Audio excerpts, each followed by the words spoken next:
जावयाचं आणि सासऱ्याचं भांडण झालं. जावईबा मुलीला घेण्यासाठी आले होते. एका शेताजवळ दोघंही बसले. गाडी यायला वेळ होता आणि ते शेत बाजरीचं होतं. बाजरीचं असेल ज्वारीचं. आणि सासरा म्हटला की या शेतामध्ये 100 क्विंटल ज्वारी होईल. जावई म्हटला 100 क्विंटल होऊच शकत नाही, 50 क्विंटल होईल. सासरा म्हटला की 100च्या कमी होऊच शकत नाही. जावई समजतो ना इकडे जावई, हां जावई फार बदमाश जात आहे कोणाची. जावई ह्याच्यात सगळ्यात लबाड जात जर कोणाची असेल तर ह्याच्यात नाही ना कोणी. जावई म्हणजे कन्या राशीला लागलेला 10वा ग्रह म्हणजे जावई. जावई म्हटला नाही मामाजी 50 क्विंटलपेक्षा जास्त होऊ शकत नाही. मामा म्हटले जावई बा तुम्हाला अक्कल नाही, तुम्ही लहान आहात अजून.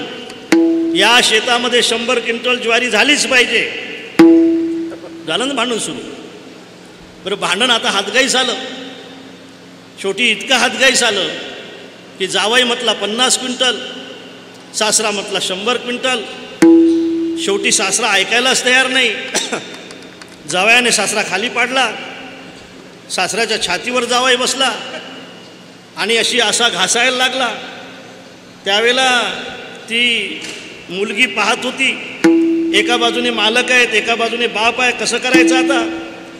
शेवटी तिनं सांगितलं बाबा होऊ द्या ना, किती ज्वारी तुम्हाला काय करावं लागते. शेतही तुमचं नाही, ज्वारी तुम्हाला भेटणार नाही. होऊ द्या ना किती, पण तुम्ही कशाला विनाकारण एवढं भांडण करताय. किती तुम्हाला त्रास होतो या सगळ्या गोष्टीचा. घासतोय तो मालक आमचा तुमची पाठ. आता ऐका तो बाप काय म्हणतो. त्या मुलीचं नाव होतं वसू. वसू वसू. बाप म्हटला अगं बाई वसू, अगं बाई वसू पाठ घासू तर घासू. अगं बाई वसू पाठ घासू तर घासू आणि 50 क्विंटलचा तोटा कुठं सोसू. काहीही संबंध नसताना विचार करणारी माणसं व्यर्थ विचार, स्वार्थी विचार.